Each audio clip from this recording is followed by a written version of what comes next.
We can go in there. Okay, we're live. We are, okay. So, Wednesday morning trainings. This is a tradition that we've been doing. Welcome. Thank you, everybody, for coming. This is a tradition we've been doing for literally years now.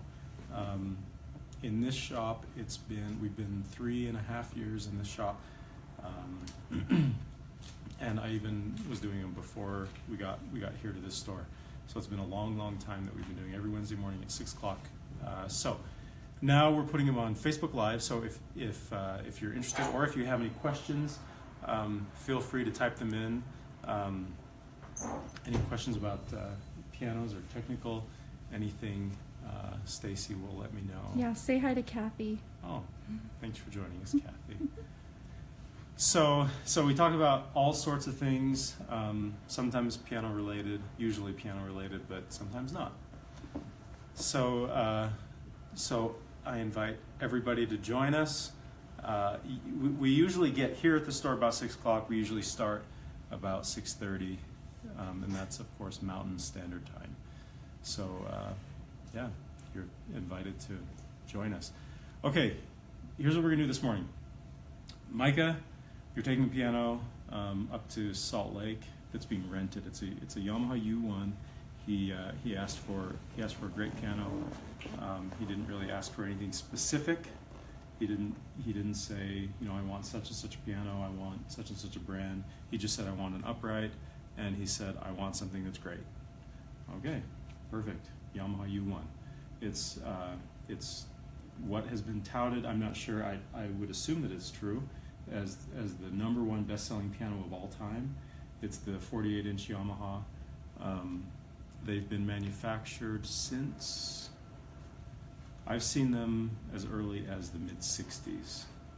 They might have been manufactured before then, but I'm not aware of any.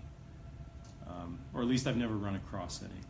So it's about a 50-year-old piano or so. Of course, it's been evolving, changing a little bit, but it's still manufactured. Now, Yamaha, by the way, is very different in their model naming than Kawai, or frankly most other pianos. What Kawai does, and I'm not sure why, I've been told that it's kind of a Japanese thing. If you at home, if you know why, I'd love to know. Apparently Kawai, or apparently this Japanese thing that I'm talking about, they change their model names every 3 or 4 or 5 years. So like the UST7, for example, they still have the UST series, but we've seen lots of Kawais come through here. The NS series. There's the pianos that the one that we have in the shop right now is a Model 500. It's a 1968. The piano that the church bought for years was the UST7, RX. right? What's that? The RX series and then the UST. Yeah, 7s UST series for the uprights. uprights and the RX series for the grands. Now it's the GX series. Everyone say hi to Ammon. Ammon? Yeah, Ammon. As in That used to... flower? Yeah. Oh, great. Yeah, everyone wave.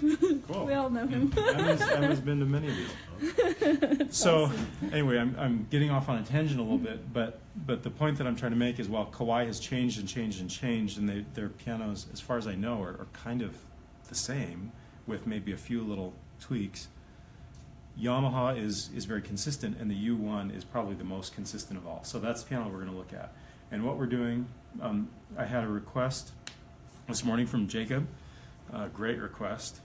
I love that. I love this request, to talk about how to look at a piano like this and zip through regulation really fast. How to Specifically, how to do it like Brigham Larson. How to do it like Brigham Larson. Okay. Well, I hope I don't disappoint. So the piano's going out literally in an hour and a half. And actually, we only have till 7:45 anyway. So we're going to look at it, and we're going to see what needs to be done. So It's let's. fairly close. So. Is it close? Yeah. Okay. So we'll be able to touch things up pretty easily, pretty quickly. So Ammon, Come with us, Internet. Yeah. I want to know what Ammon is doing up at 6:30 in the morning. Hey, did you guys move it out to some place with more light and more space? Hey, Ammon, what's going on? What are you doing up at 6:30 in the morning? Type it in. And while they're moving the piano out to a place with more light and more space, we can have a look around here at a lot of these pianos that we're working on. These pianos are about half and half pianos that belong to people that we're restoring for essentially for the purpose of family heritage. Most of them pianos that have been in the family in the respective families for 2, sometimes 3, occasionally even 4 generations, and they want to restore them because they're 100 years old and they're just completely trashed. And you think of anything that's mechanical, and of course a piano is extremely mechanical. Nothing that's mechanical lasts 100 years, and so we're restoring and rebuilding these things for family heritage. You can see where we are on this project. We've got the action prepped. All of these hammer butts are repinned so that the friction is correct. Dampers prepped for new damper heads prepped for new damper felt. Got these section ends here so that we know how to install the new hammers. Set hammers. That's the next step over there, this fisher. So let me know if you have any questions about any of this stuff. So there's a set of hammers that's installed. They're just being aligned right now with the new dampers that are already installed. Let me know if you have any questions about any of these old ones. The piano that we're going to be working on here in just a second that they're moving out is 1978, I believe, whereas like this Fisher is a 1903. So totally different project. Here are the pliers. You can see the little angle, so that heats up. We've got this dial thing that so that it heats up. It looks like my son is actually working on this piano. It looks like he was playing. So this was a straight shank. I'm going to show this to everybody. Looks like he was just having fun, just seeing what he could do. This was a straight piece of wood, and with the heat, he bent it quite a bit. That looks like something my son would do.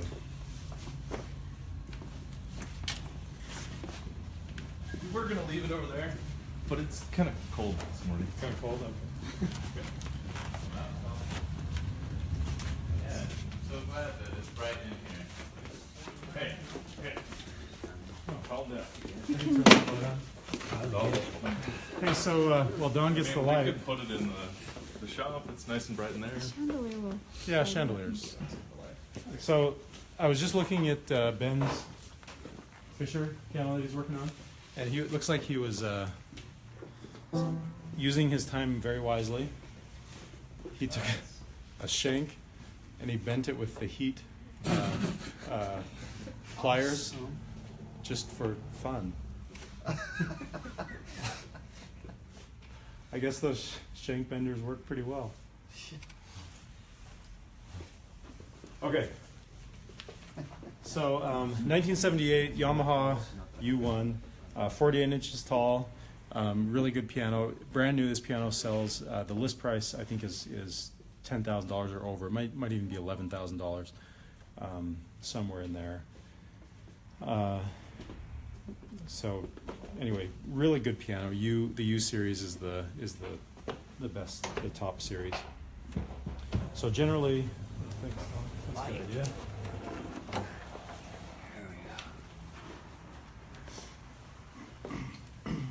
Okay, so first thing I'm going to do is I'm going to tighten, lubricate, and regulate the action, or well, tighten and lubricate the action first, and then we'll regulate. So I see some things right off. I see some alignment issues. It looks like, thanks, Micah. It looks like the hammers have been reshaped. I think Andrew actually did this one. And the reshaping is sufficient. I do want to go a little bit further on the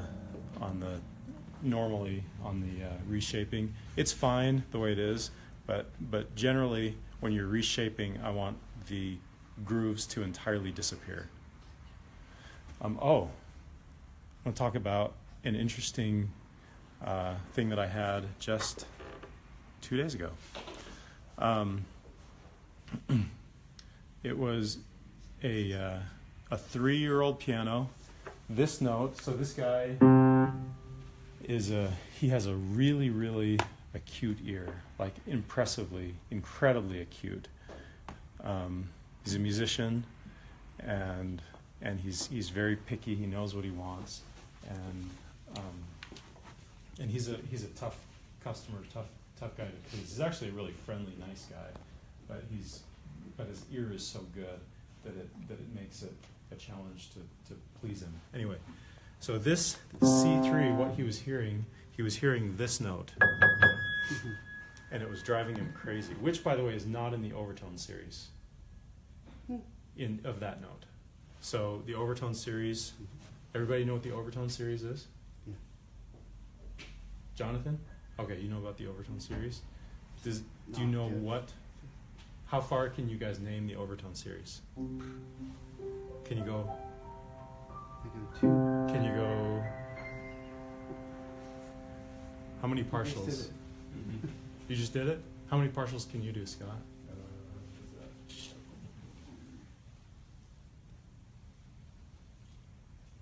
16. What? 16. 16. Okay, yeah, that's what I can do.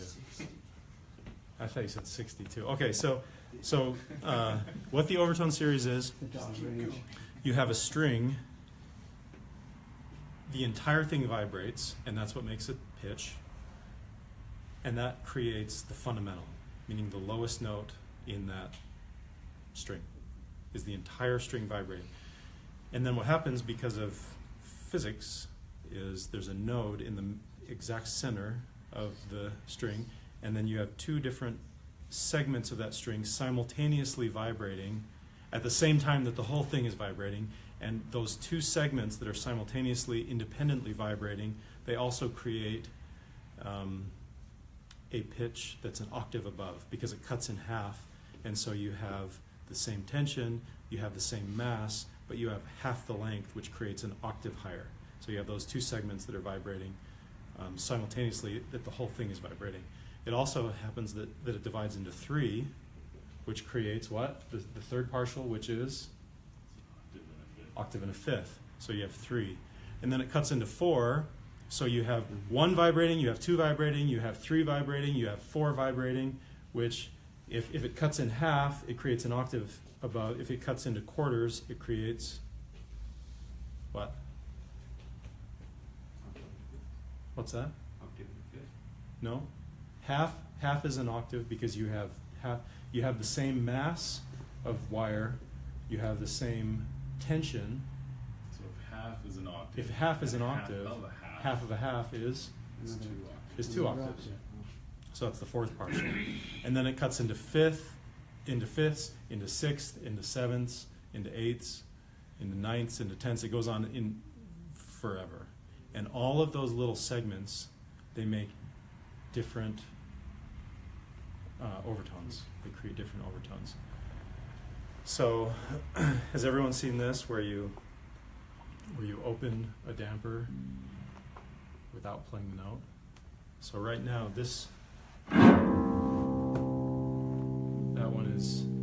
that string is free to vibrate when I do that. So if I play an octave up, I'm going to excite the second partial of this note. Hear that? And then you've got the third partial, fourth, fifth, sixth, seventh, eighth partial, ninth, 10th, and then is it the tritone? And then I think it's there, there, there, there, there. You can still hear it. Yeah. So all of those, so the string is dividing into half, thirds, fourths, fifths, sixths, sevenths, eighths, and each of those, yeah, it's all math. That's right. And all of those create the partial. Anyway, so I explained this to this guy because he was hearing this. It was this note here. He was hearing this note, which if I really focused, really listened, I was like, okay, yeah, there it is. I can hear it, and it's obnoxious. I do hear it. But for him, he was hearing it in the middle of a song. He would play the note quickly, and it would just jump out at him. There's no way I was hearing that. I had to remind myself, okay, what was that? Okay, yeah, all right, I hear that, and then I play it and listen for it and concentrate. Okay, yeah, I do hear that. So he has that kind of ear.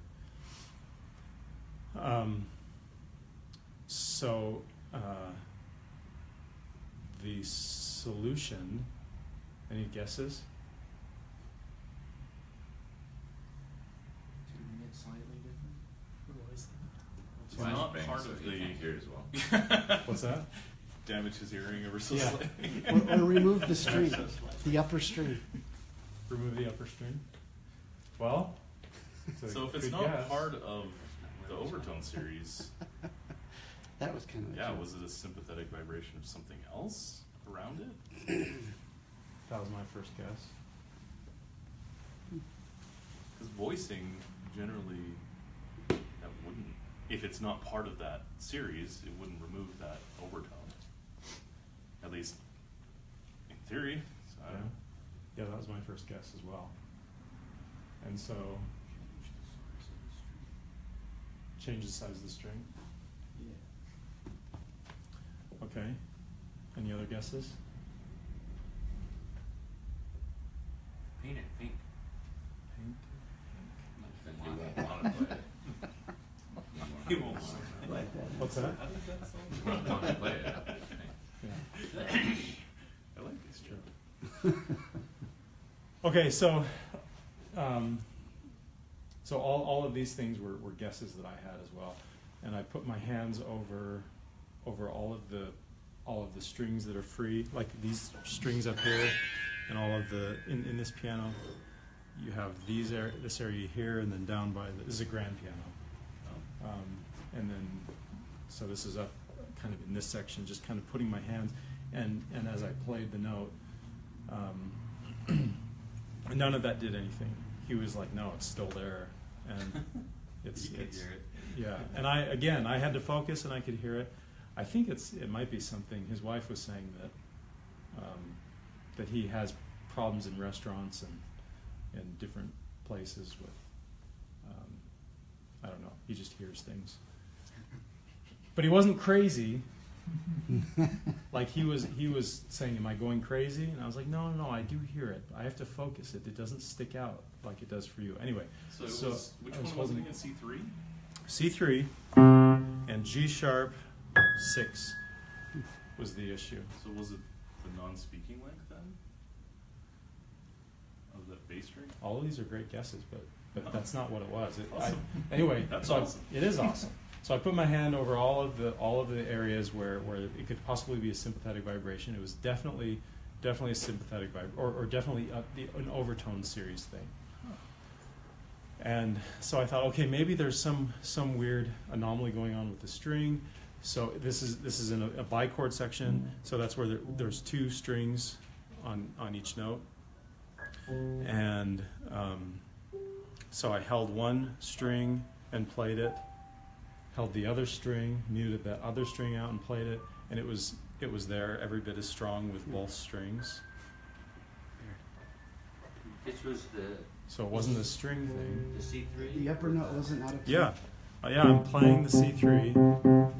So in this case, in this piano, it's also a bichord. So I was holding this string to mute it out. So now we're only hearing left string, and that G sharp 6 was still in there. Then I hold the left string to mute it out. Now we're hearing only the right string, and it was still there.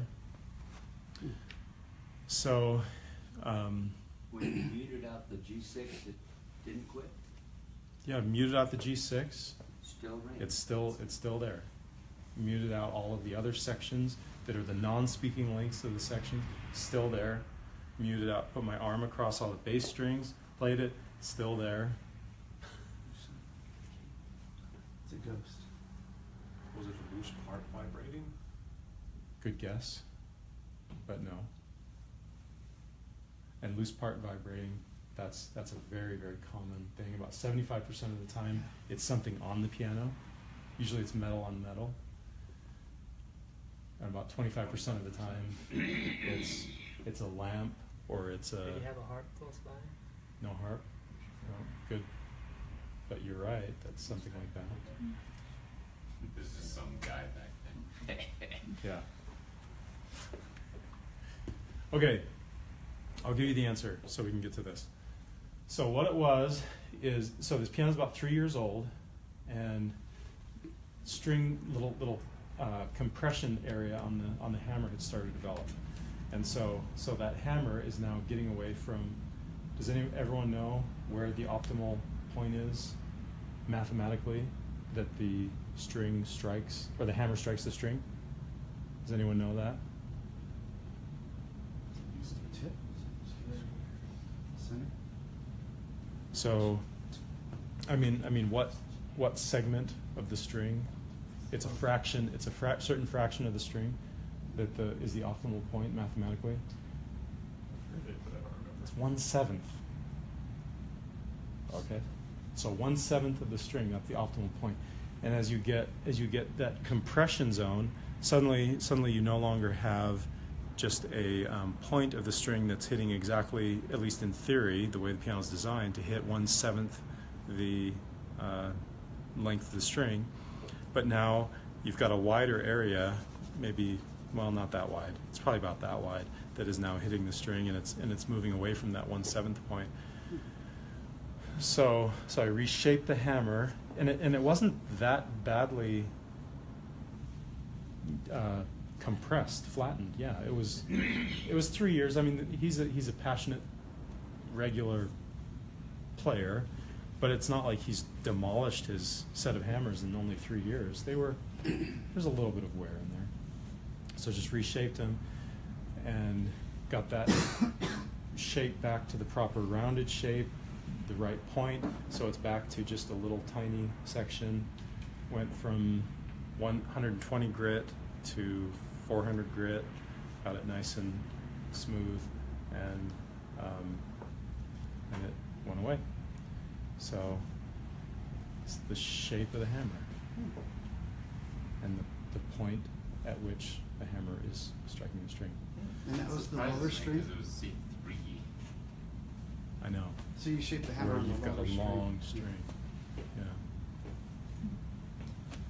We have Dave Fulmer and Chad Willis and Isaac Oh, Thomas cool. and Jared Johnson watching. Nice. So Some of my very favorite people. All of them. Cool. Well, welcome. Dave Fulmer is he's also a music fanatic enthusiast. All right. So first thing I'm going to do is I'm just going to tighten everything up, and the okay. So we have an extra thing to tighten on this piano with the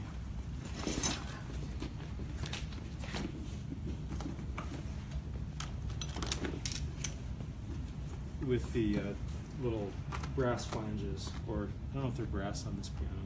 Little, what are these called? It's weird flanges. Butt plates. Yeah, butt plates. Okay, so the only screw that I don't tighten on an action is the damper, damper flanges. If we're replacing the dampers, like those rebuilds that we were talking about, or that Stacy and I were talking about earlier, at that point I will tighten them. In this case, I'm not going to tighten them, especially if they're doing their job, because I'm just concerned that I'm going to change the alignment of something, and I don't think that I've ever once come across a click or a knock or that kind of thing from a damper flange. It's always been from a hammer flange or a whip-in flange. So on this piano, we've got 3 sets of flanges that we're going to tighten. And Jonathan, this is really important. This is something that, as a beginning technician, I thought, oh, thanks, Micah. I thought, how much of a difference could that really make to tighten all of this stuff? It just seems like a waste of time to tighten all of these screws. Thank you. But, Scott, how much of a difference does it make? A huge difference. So what we're doing is Jonathan, new technician, and he's going to pick things up really quickly, I think. All of these screws here need to be really tight. Then we see the butt end of the hammer flange screw right here. We're gonna access it. We're gonna flip it over, or maybe we'll do it in the piano actually. To tighten these screws, we're gonna also tighten this screw here. And so if you've ever come across piano and it's clicky and noisy, there are a number of things that could be causing that. But this is always the lowest hanging fruit to take care of clicky issues. So let's get started. And the question was posed, has been posed to me many times, how tight? I suppose that if I really wanted to, I could break the flange, the wood. So I'm not going to go that tight, but I'm snugging it down pretty tight. Kayleen, you guys worked with Kayleen last week. She was asking me how tight to go, and she's just a little girl. She's 22 years old, but she's like 110 pounds probably. I told her, when she asked me how tight should I go, I said, well, for me, I snug it down pretty tight. For you, go as hard as you can. And when she did, I felt how tight she was getting it, and it frankly probably needed a little bit more even. So I think it can take a lot, is what you're saying. it can take a lot, yeah. And I want it pretty darn tight. So why do these screws loosen up? That's a mechanical thing. So there's lots of moving parts. That's a vibration. Vibrations. It's gonna happen. I'm gonna switch to left hand because my right hand's getting kind of tired. It's not Yeah. that the wood is shrinking or anything. It is sometimes. Because yeah.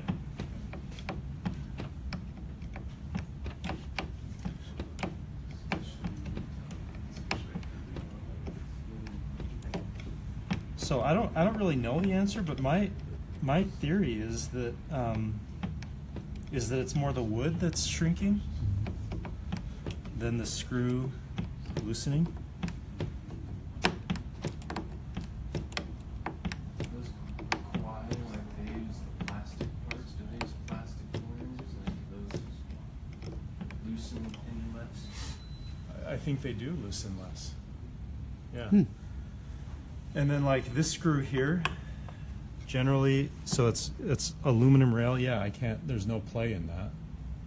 So that. Yeah, no compression. Yeah, no compression, and that also tells me that that because the aluminum here onto this cast iron or hot metal or whatever that's made out of, this bracket here, because those don't change dimension the way wood does, the screw hasn't changed since 1978 when this thing was manufactured. Whereas here, I'm sure, yeah, there's a lot of movement there. Okay, when I tighten these screws, this is a big one, an easy one to miss, and it makes a lot of noise if it's missed on pianos that it.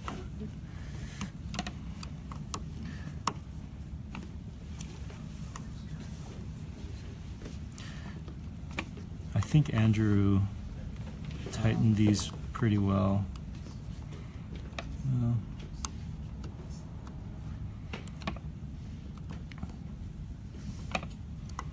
There is a little bit of movement there.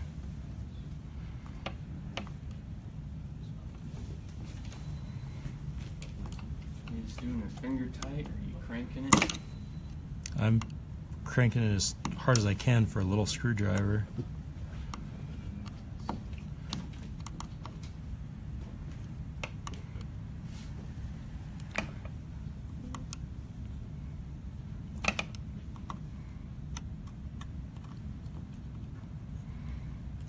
So is this the hammer butt flange? Yeah, hammer butt. What is it called? Hammer butt plate. And these are. What's that, David? On my chase that I did, it had a very similar flange for the hammer butt as the flange down here below. So this is different than. Yeah. It didn't even have a plate. It just had one of these flanges, basically.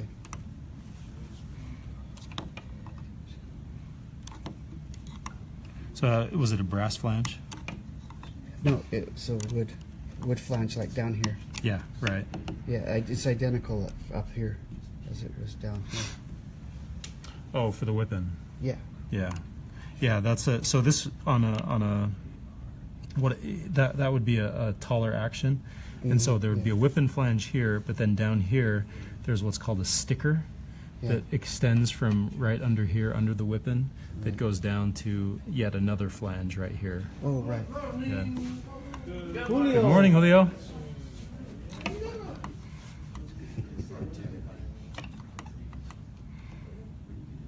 Okay, I think Andrew got these pretty good already, because I'm really not getting much movement at all. So one, you know what? So I'm satisfied. I've done almost half of these butt plate flanges, and they're moving so little that I'm just going to move on, because I think Andrew got those pretty well.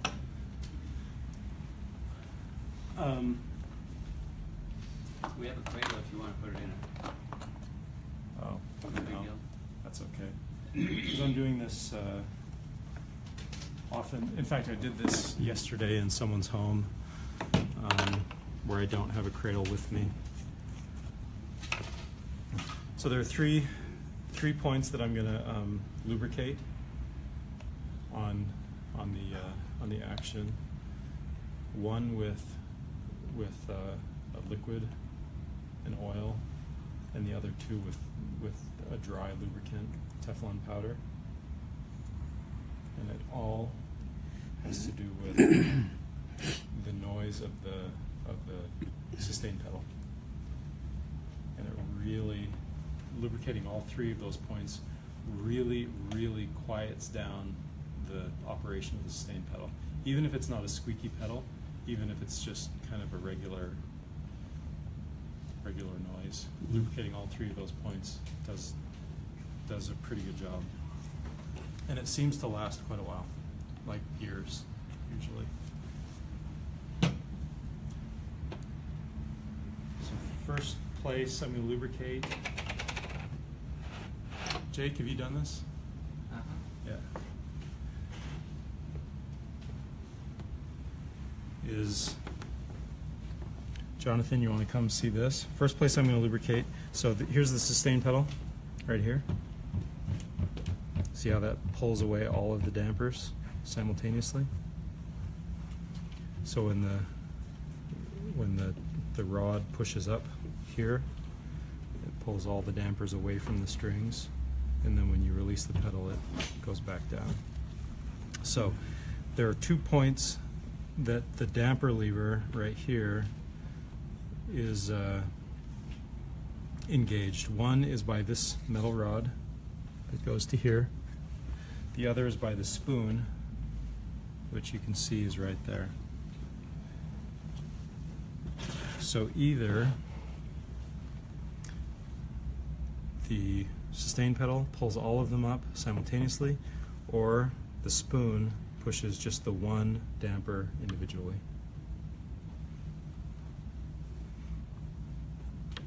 So there are 2 points that I'm going for. It's basically all along this area here, underneath. You see underneath there how there's felt lining the back side of the damper lever? Mm-hmm. Jonathan, you can see it right there.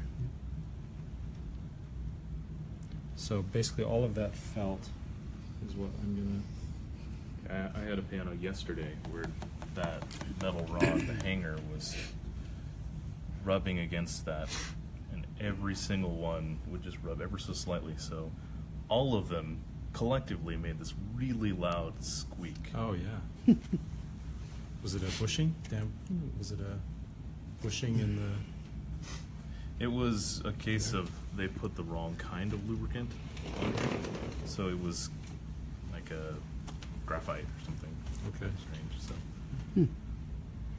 just had to be cleaned. Jake, will you hold the action up like that? It just helps when you hold it up because it gives you more space there. Whereas when it's down, these push up. Okay, so what I'm going to do, I'm going to use about that much lubricant. Otherwise, it just is unnecessary and makes a mess. I'm going to do about 6 at a time. Just kind of go in there, and then the next 6. So I'm trying to kind of strike the balance between making a mess and getting enough lubricant on there.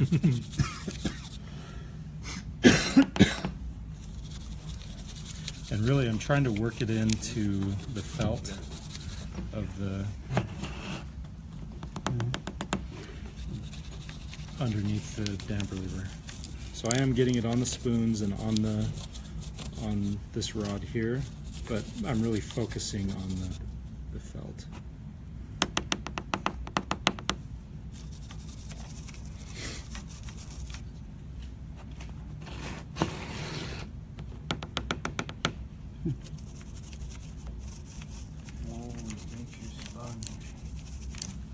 Wool is, yeah.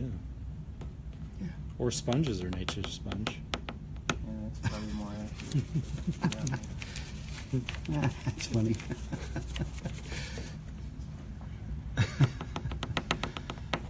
Who knew? They crawled out of the ocean. That's right. Just FYI, Now they're on pianos. 710, okay. We'll be fine. What's the name of that garage again? Crane? Okay. It's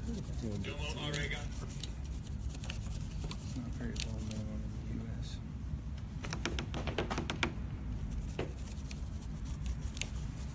So again, this is the first of 3 parts that we're going to lubricate.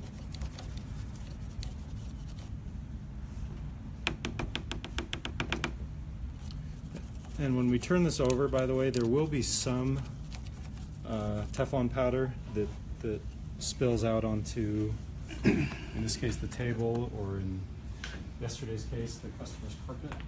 More the merrier. But Always have a all right, we can lay that scrap back down. blanket in my trunk so that I can lay it down. Avoid having to clean up somebody's house. Okay. Good idea. The next spot that we're going to lubricate is, and this is the part that we're going to use oil, is these 3 little pivot points, the bushings of this rod here. So there's 1, 2, 3 of them. And what I'm going to try to do is use this needle. I have that little bend in there for this purpose. This is the most common thing that I use my little oil lubricator for.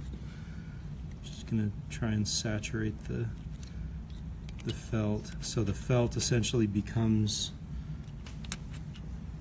nature's sponge, becomes the reservoir for There we lubricant. go. I'm just gonna kind of keep, Trademark. yeah.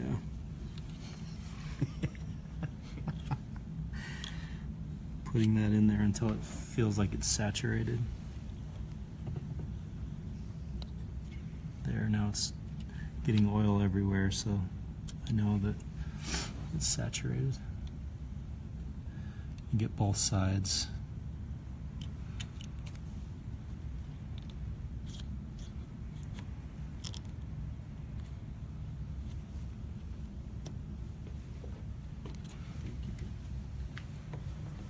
All right, there's two of three. I'm going to flip it over. Be a little bit gentle when you're flipping it over because you're getting the dampers. Okay, 3 of 3 is right here.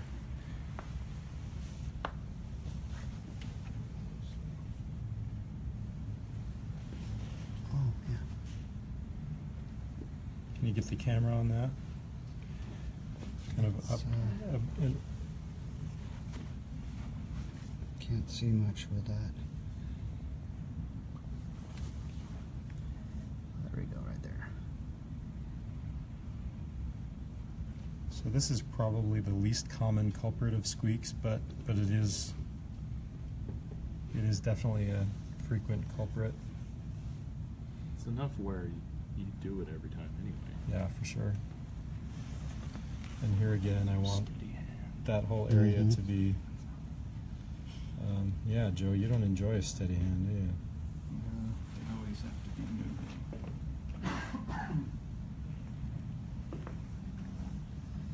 I want that whole area again to be a reservoir of lubricant.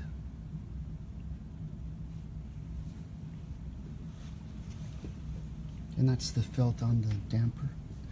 Yeah, although this piano doesn't have felt. I prefer Oh. it when there is felt Because it soaks it right because it up. soaks it up. Yeah.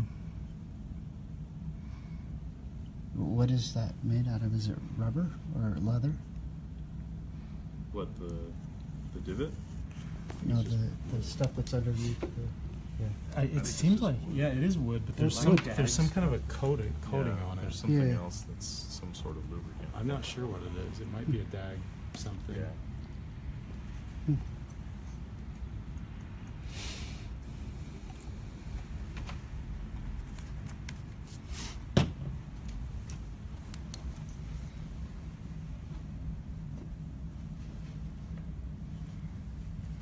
Okay, then we're going to put this back in.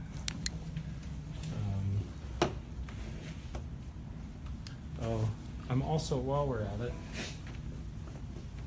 this is not one of the, what's that? Going on to the Mm-mm. Nope. Right, damper right. spring. Yeah, damper springs. While we're at it, I'm also going to lubricate.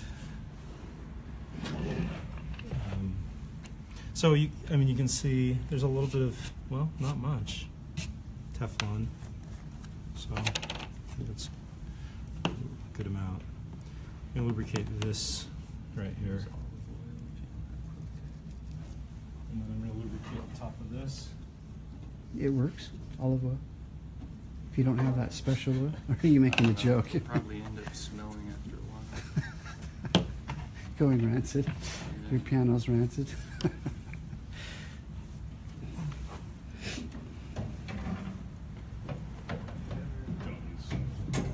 Don't use olive oil. Yeah, the flat washer first and then this split washer.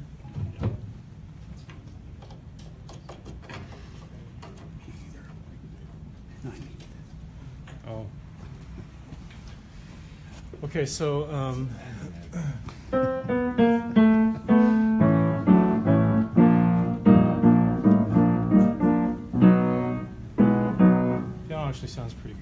touch, what I'm seeing briefly is I'm seeing the let off looks pretty good. Of course, I'm only checking a few samples, but the let off looks to be about 1/8 of an inch. So quickly, well, you hear that? You know what that is, Don? Bridle strap wire. Yes. That is the bridle strap wire. Right there. That bridle strap wire is clicking on its neighbor's back check wire. So there's the fix right there. Yep. Okay. So, I'm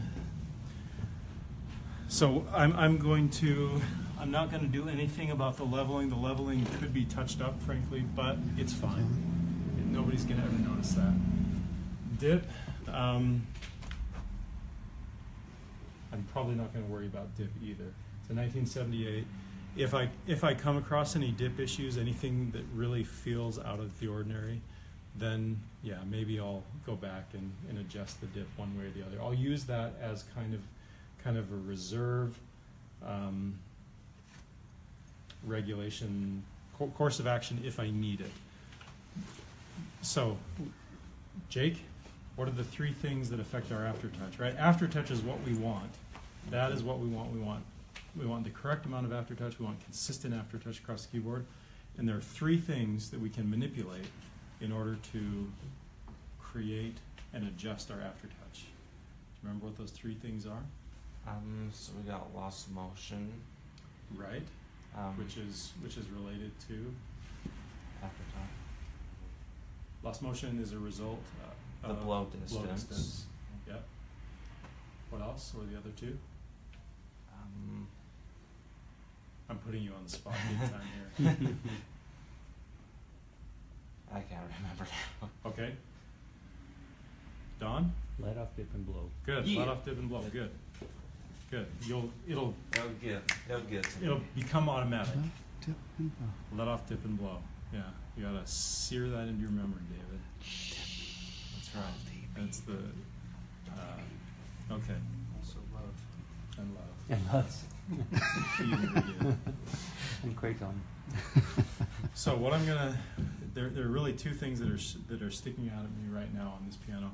I don't like the alignment very much. We'll deal with that in a minute. But also, there's not enough aftertouch. So back to let off, dip, and blow, Jake. The let off seems pretty good, so I'm not going to touch that. The dip also feels pretty good, and I'm also kind of going out on a limb that it's a 1978, it's a U1, probably the dip is pretty good. I bet we could put a dip lock on there and we'd be pretty much right about where we want to be. So what am I going to mess with, Jake? If we've eliminated the let off, we've eliminated dip, Blow distance. we're going to change the blow distance. Okay.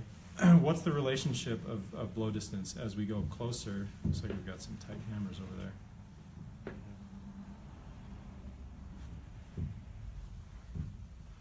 As we change, as I decrease blow distance, meaning I set the hammers closer to the strings, what do I have to do to the capstans? Raise them up or go down? Up. Right? And what does that do? Raising the capstans up, what does that do to our aftertouch? You're increasing your aftertouch. Increasing aftertouch, which is what I want. Okay, Jonathan. What we'll do about those.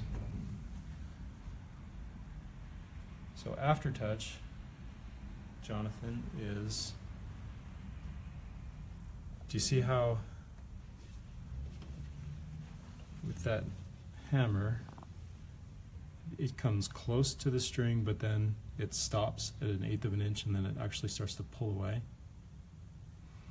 Okay, so that is what differentiates this instrument from its predecessors. or from other keyboard instruments, I should say. Other keyboard instruments, like what are some other keyboard instruments? Non-piano keyboard instruments. Harpsichord, organ, clavichord. Yes, those are the big three. Okay, so all three of those, you do not have dynamic control based on how much energy you're feeding it. Did the pianoforte have that? So this is the pianoforte. Oh, So yeah, I thought it was well, after that. It sounds a little different, doesn't it? so originally From the original pianoforte? Politically correct version. Yeah, right. Politically correct. So that's what came along 300 years ago was the ability to modulate your dynamics based on how much energy you're feeding into the keys. And the reason for that is this mechanism here. It's called escapement. That's the big breakthrough of Cristofori in about 1700 that differentiated this instrument from the organ, the harpsichord. He was actually a harpsichord maker, where you have quills that pluck the string, or plectors, I think they're called, that pluck the string. So it doesn't really matter how hard you hit it or how softly you hit it, it's still going to kind of pluck at the same dynamic range. The organ, you either open the stop or you don't, or you open the note pipe. You have air flowing through the pipe. I don't know how an organ works. Or you don't, and either it's blaring out at you or it's not. And you have baffling over the pipes that kind of control that, but it's not the same thing. It's not like a piano. It's just as loud behind the baffle. Yeah. They just open the baffle so it can come out a little more. Right. Yeah. So it's kind of a cheap version of doing this. So what differentiates this instrument from those instruments is escapement, and that's what we're talking about there, where you have the hammer going towards the string and then it escapes, and it no longer can go any further because the mechanism called the jack, which you'll get all of this, you'll pick up on this very quickly. The jack pushes the hammer towards the string, and then the jack stops because of the let-off button, and the hammer can go no further. And so what that means is that little last bit, it's an eighth of an inch, the hammer is flying to the string on momentum alone. So depending on how much momentum you're giving it, based on how hard you're playing it, that last little eighth of an inch, it's either hitting it softly or medium, or it's really pounding hard on the string if you hit it hard, and it's because of escapement. And you don't have that luxury in the harpsichord, the clavichord, or the organ. Okay, so all of that to say that aftertouch is. Do you have to go, Jake? No, I'm just gonna grab some felt. Oh, good. Okay. Let's put on there. Because this next section is for you. Change the blow distance. So all of this to say that that it's. To explain what aftertouch is. So after that escapement occurs, the key has a little bit of travel. And the amount of travel that you want is, it's different. Perfect, thank you. It's different on different pianos, different eras. Some mechanisms require a little bit more aftertouch. It's essentially a fudge factor. Really high-end grand pianos will require only 15 or 20 thousandths of aftertouch and will work perfectly, which is, you think of 15 or 20 thousandths of an inch, it's very, very little. Piece of paper is what, maybe 5 or 7 thousandths, something like that. Business card might be, I don't know, 20 or 25 thousandths of an inch. This piano, we're going to shoot for about 40 thousandths of an inch, so not very much. What I'm feeling right now is probably 20 or so. It's like let-off's lost motion. Let-off's Lost motion. yeah. Kind of is. Let's see. So what we're going to do is we're going to decrease the blow very little. We're going to decrease it, and that's going to move from about 20 thousandths to about 40 thousandths, but we're going to decrease it nonetheless. So the three things, Jacob, for speed that I grab, I always grab my glue, my little choppers, and then I'm going to guess on this piano, this would probably be too much. That's way too much.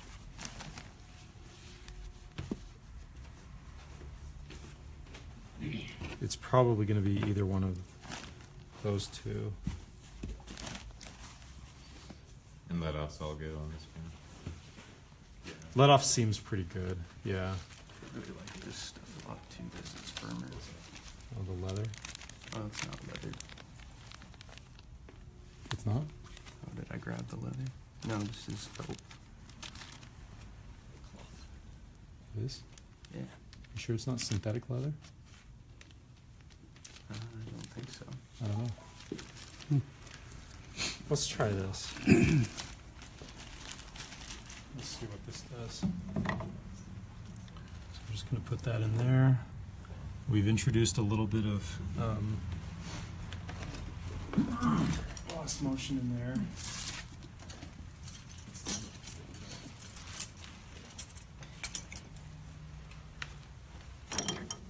So Jonathan, look at that movement there, where that back check is moving before the hammer butt starts to move. You're supposed to have simultaneous movement so that as soon as I touch the key, that hammer starts to move. But right now, I've got some, what's called lost motion. Lost motion. So let's see what that does, just as kind of a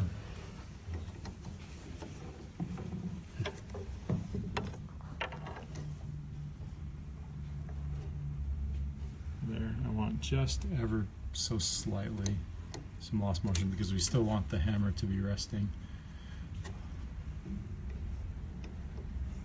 Let's put it right about there.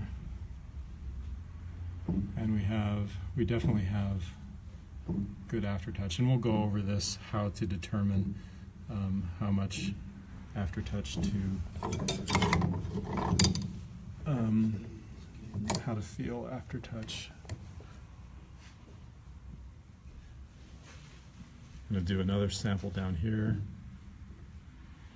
That also feels pretty good. It feels a lot better than it was. Then I'm going to do a sample up here. There's very little aftertouch there. There's some. Now there's a good amount. Okay, so I'm going to call it. It's going to be this one. And my experience is that when I just have one sample there, when I just have one piece of felt in the middle to do my testing, that when I add a couple more,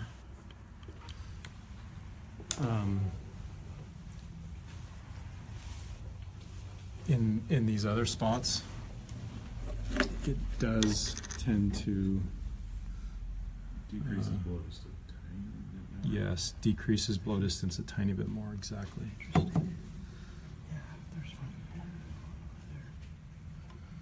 So it looks like blow distance was decreased on this piano with that little red piece of felt under there, but it was not quite enough.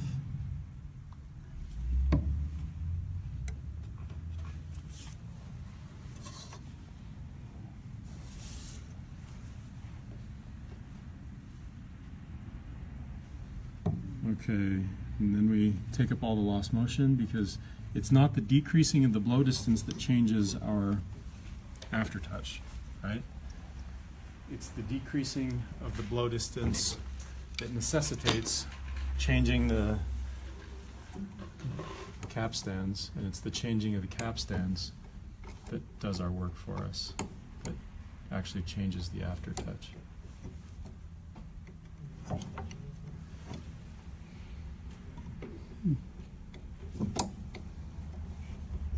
So this is going to be about a 15-minute regulation process. we'll just do the center section for now. So what I'm feeling for is I want to ensure that that as soon as I touch the key, that hammer butt starts to move, and so it's essentially instantaneous. There's no lost motion, but at the same time, if I go too far, what happens if I go too far? Well, it's all about escaping, right? So the jack can't return. It continues to stay escaped. Yeah. Mm-hmm. So it's bound in there. So it won't, yeah. So you'll play it, it'll hit the string, and then you won't be able to play it again. And it won't come off, yeah. Jack won't be The able jack to won't get release, back under. Because the hammer would then, so there's two things that the hammer can be resting on. One is correct, one is incorrect. Jake, Pulver, do you know? What's that? I'm putting you on the spot again. So the jack could be resting on two things. One is correct, one is incorrect. Or sorry, the hammer could be resting on, But again, this is an upright. yeah, on an upright. Can you think through it? Okay, so are we talking about the I'm talking about the hammer. Yeah, it could be resting on two things. One of them is correct and one is incorrect, and it all depends on the capstan. So the hammer can be resting on the rest rail. Yes, or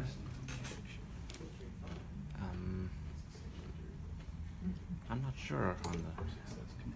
what happens if I go too far with my capstans here? If I go too high, So it wouldn't be resting on there. It would just be. Would the capstan be too high? yeah. If the capstan were too high, what would that push?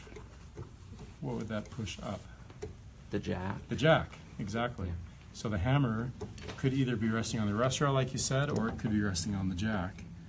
And what we want is we want the jack poised at exactly the right spot, so that as soon as you touch the key, that jack is right in position to push up on the bottom of the hammer butt. If it's too high, it's already pushing on the hammer butt, Right. and you don't want that. And there's no escapement. It doesn't slip. Yes. Yeah. Why don't you show it for the camera? It's too high. Okay, Well, good idea, Jonathan. yeah. It's like over adjusted. Yeah, great idea. Yeah. So right now, so I did that section, that took what, 4 minutes? Yeah. No, About that. not at all. So Not long. here, when I pull back on the rest rail, I'm looking at every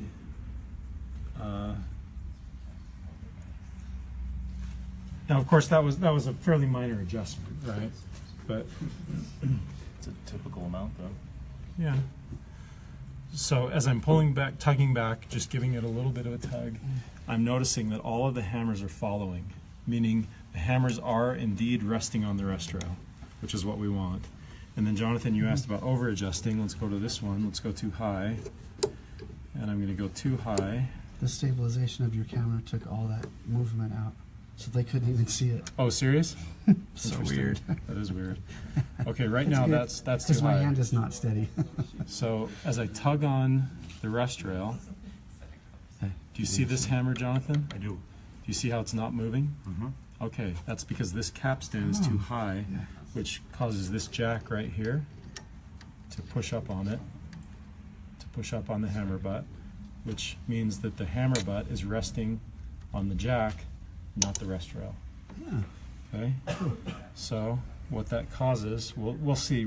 This is a pretty minor height problem, but yep, sure enough, you can see it right there. That jack has not returned.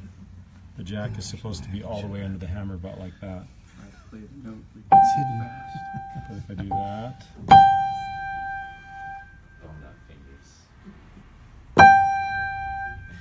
so it works again, but it's what I can feel is there's a lot of power lost. If I go even higher, then it'll exaggerate the problem. If you want to play list on it, it won't work.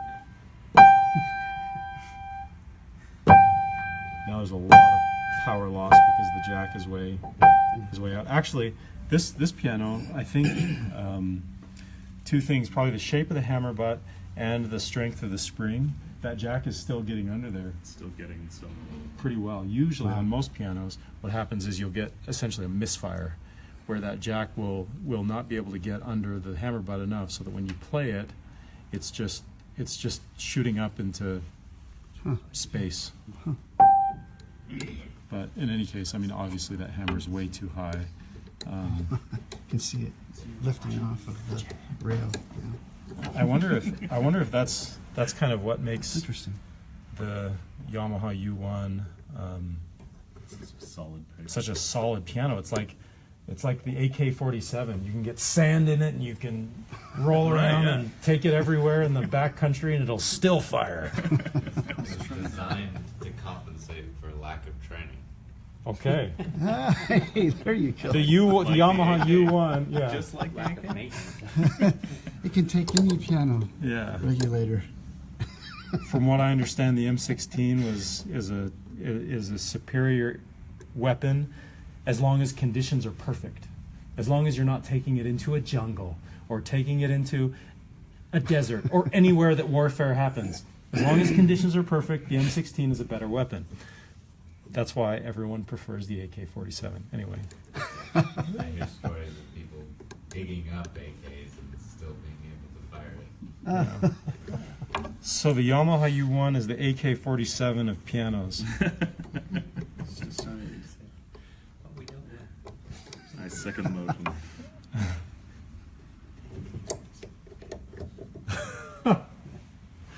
Yeah, because the music crowd would so. Yeah, they're all about. They relate. Yeah, they can so relate to that, right? Shouldn't be like a model. Accuracy of AKs diminished over range quite quickly. They're good at short range spray. Like a shotgun.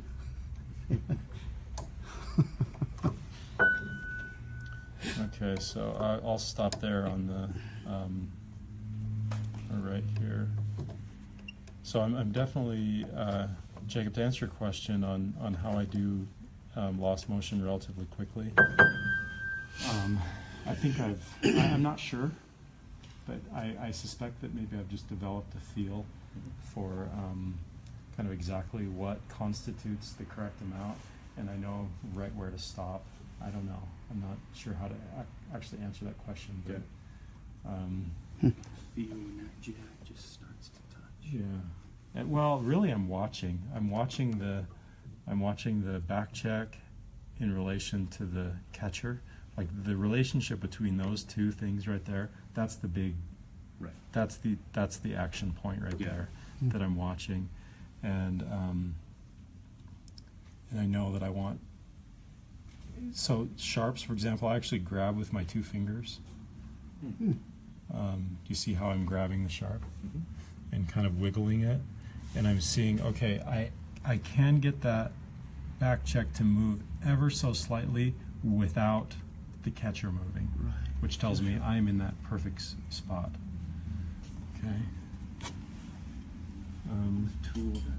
This one's way wire off. bending, squeeze That pliers one's that still stuck. can squeeze and it rotates. Like, how hard you squeeze, like Yeah. smaller and larger rotations, you just grip on. That would be cool. See where I put the What is it? screwdriver with the. Thank you. Oh, is the flashlight over there? So then,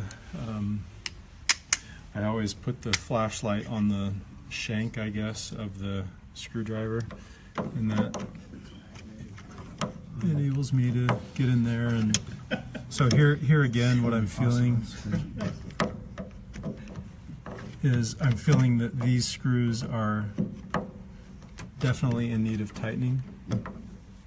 Like a quarter turn, or what are you getting at? Probably an eighth of a turn. But that one was close to a quarter. I like to do this step in the piano. Anybody know why?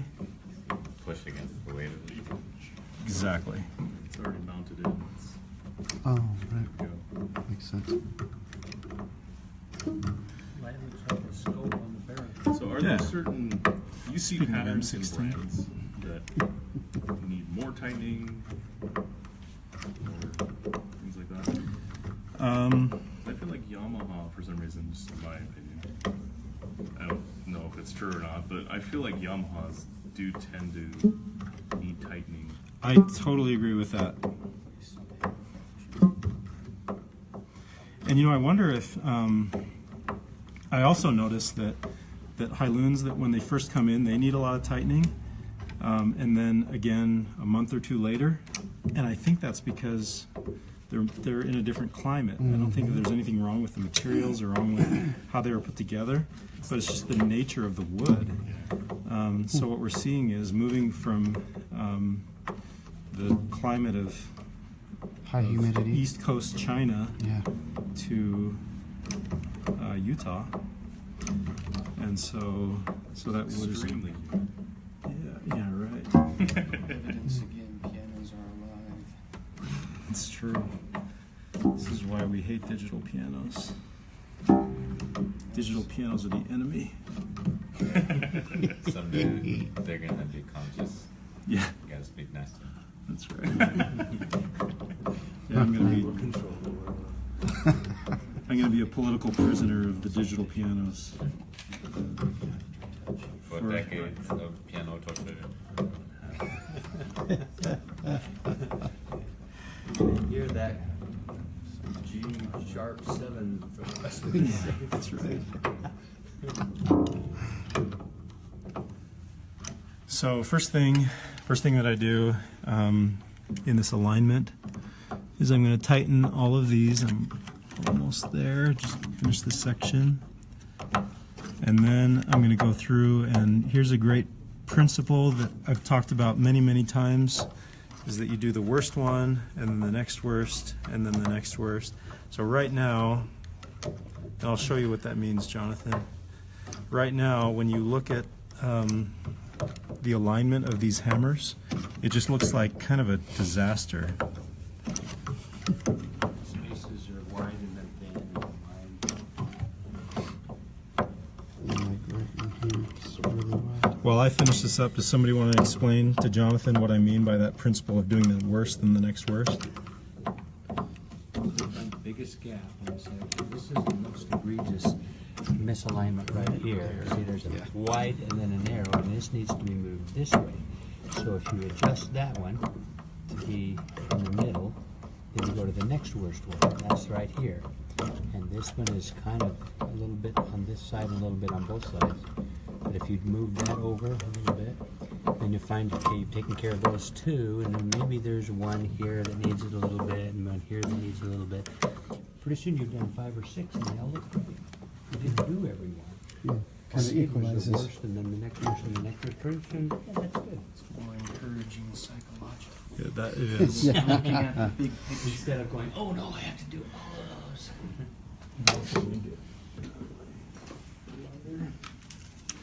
Okay, so here, have a look at this hammer right there. Do you see how these two neighbors look straight, whereas this one is angled like that? You see that? Kind of move over this way. Okay, Left keep to the right. keep the camera right there. So I'm going This to is put my it favorite part. I'm gonna put it some torque. Not too much torque, but just some, Not so much that you break it. you smell burning. It scared me the first time I did this.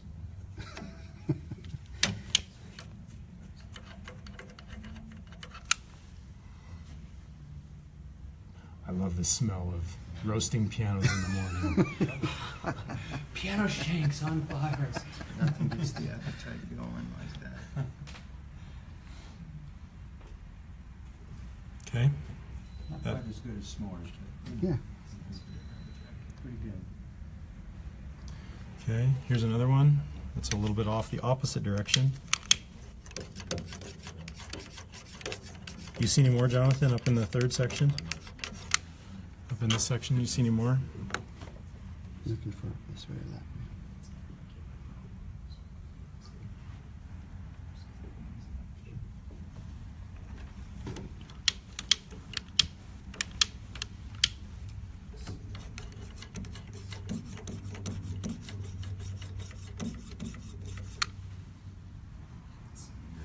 It might be faster if we use the That one, just a blowtorch. teeny bit? If you use a blowtorch, that would do it.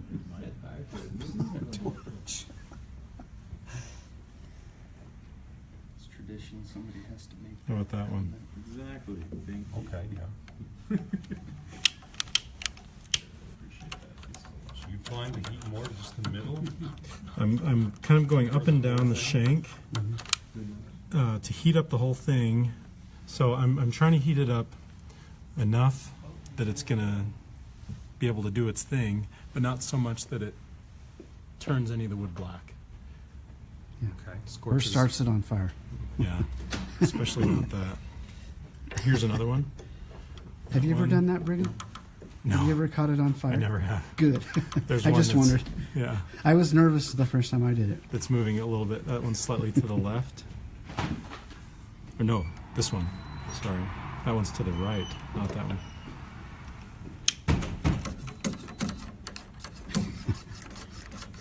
I have scorched. Yeah, I have scorched some shanks before. So you could see the black. Yeah, But yeah, you're not Yeah. supposed to do that, and I try not to. Where's the stuff? If you just keep moving fast, it's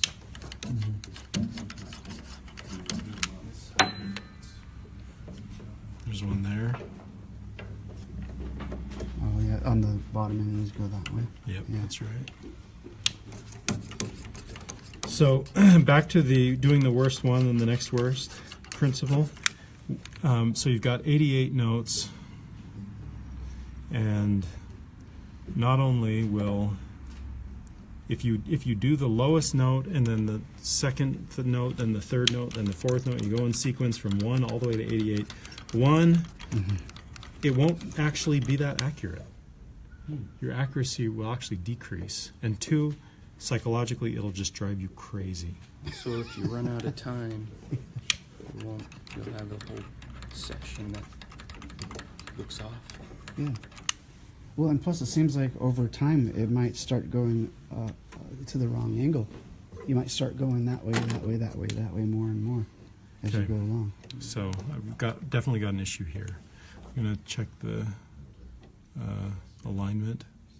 So I'm actually going to move all 3 of these over because they're all 3 kind of off to the side. Loosen that, push it over, tighten it back down. So you're pushing it over with your finger, Yeah. right? Oh, yeah. And then this one. I'm pushing it over. I'm pushing it over at the. Well, I'm pushing it over at the hammer butt. Oh, at the hammer butt. Yeah, I'm pushing it down here. See that? This age, yeah, sure it does. Oh, gotcha. that's lost one. And ideally, I think this actually should be done before doing the lost motion. I don't think it matters all that much, but It's possible the angles have changed. I think so. I've noticed that before. You can change it by like 10 thousandths sometimes, Can it? like aftertouch. And I'm gonna get kind of even things out around here to get these visually even, just so that it looks like a clean job.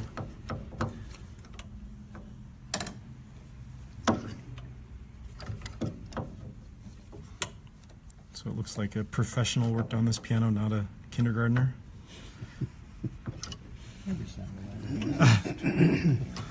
Whatever, Don.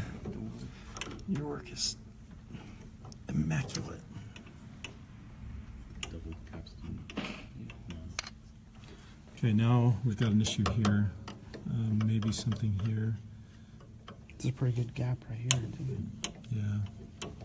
Yeah, we'll look at that. Let's go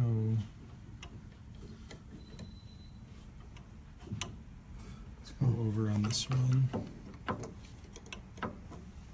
So I'm just trying to take care of issues. I'm not necessarily trying to align every single hammer exactly to the string. They are basically all aligned to the string. I'm just trying to Make it look good. make it look professional.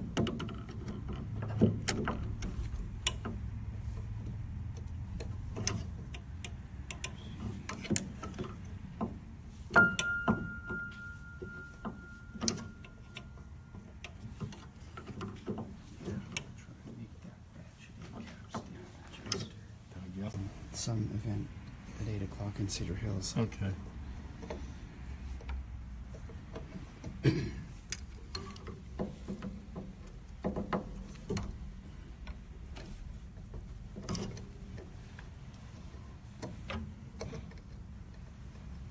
So now I'm looking at this one. Just you see this gap here, how that's a little bit wider than that gap there. Mhm. So now I'm just going to move this one over. See what that would look like if that were over. Much better. So now we can actually make that move. Move this one over to the left maybe. And none of these movements have to be permanent. You can always experiment and say, oh no, I don't like that. Change your mind.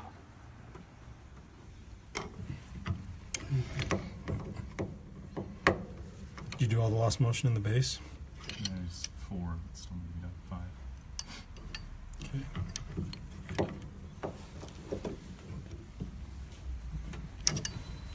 I like that.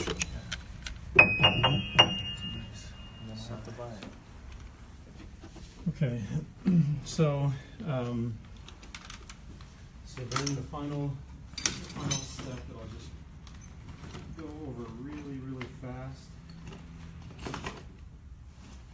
is I'm going to do some little back checks. So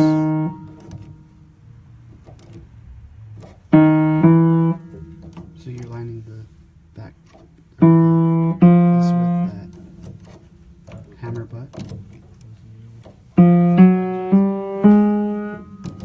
With the catcher. Yeah.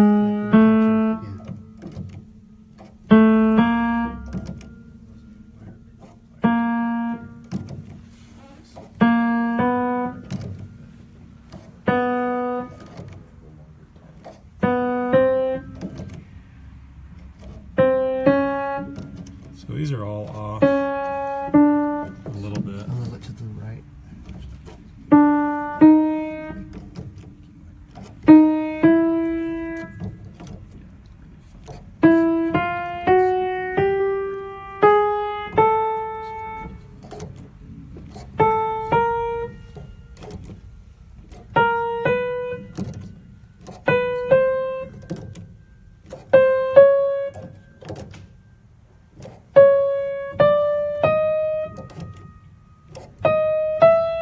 So none of these are moving so much that I've got to adjust it up there.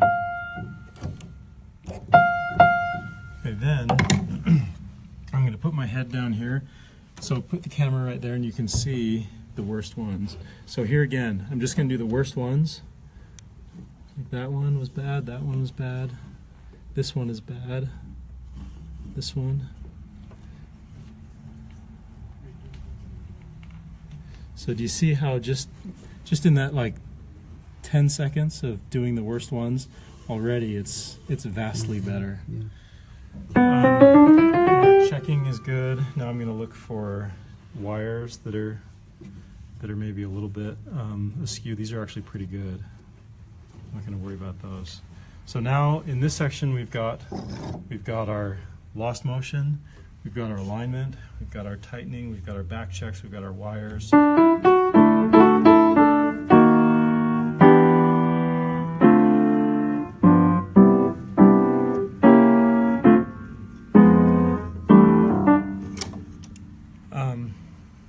So back checks are super quick. Assuming you've basically got good checking as it is now, which is the hammers are checking. That might be a little bit close, but still acceptable. And for repeating notes fast, the back check is really important. Yeah. You should say that again. Hmm? Yeah, do say that again. You should say that again. I think like the positioning of the back check is super important to determine like how fast you can repeat a note and how easy it is. Oh, we've got to hook up the pedals. Oh, and then we've got to play something for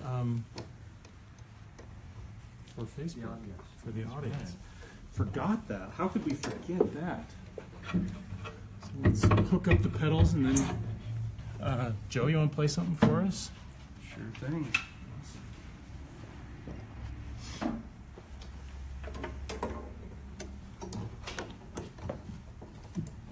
Is that a tuning bag? Terrible. And we always have to regulate this pedal, remember, because we've changed the blow distance, or the, yeah, the blow distance. To So that's put done. it up a little bit.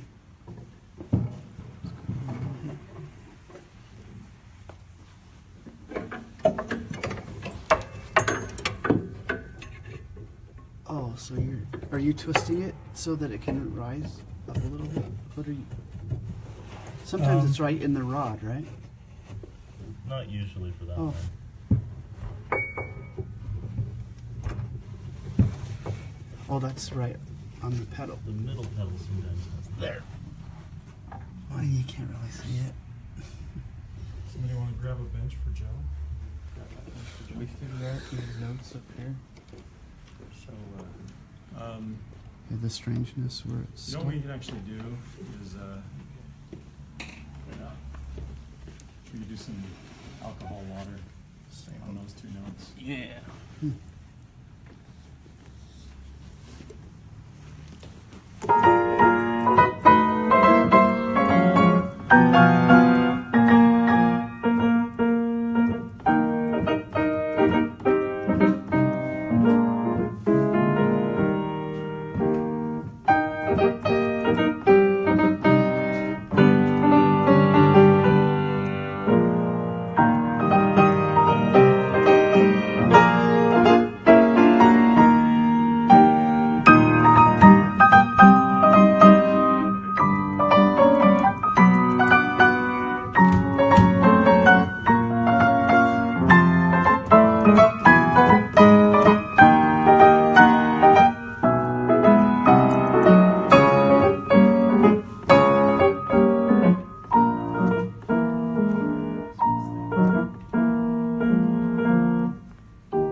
Okay, so what we're going to do, we could repin these.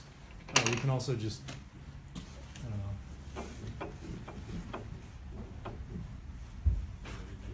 We could use alcohol water. So what that does is actually why don't we end the Facebook broadcast here. We'll fix those and we'll finish up these things and then get this piano delivered. Was there any So, questions before we end? yeah, did anybody have any questions? One person said, "Yay, have Joe play," and Yeah, he did. good. You've got a fan base, Joe. Whatever my fans want. So, okay, thanks for watching. So come every Wednesday morning if you're interested in this stuff. We like I said, we arrive here at 6 o'clock, but we usually start this technical portion or the Facebook live about 6:30. So yeah, thanks for watching.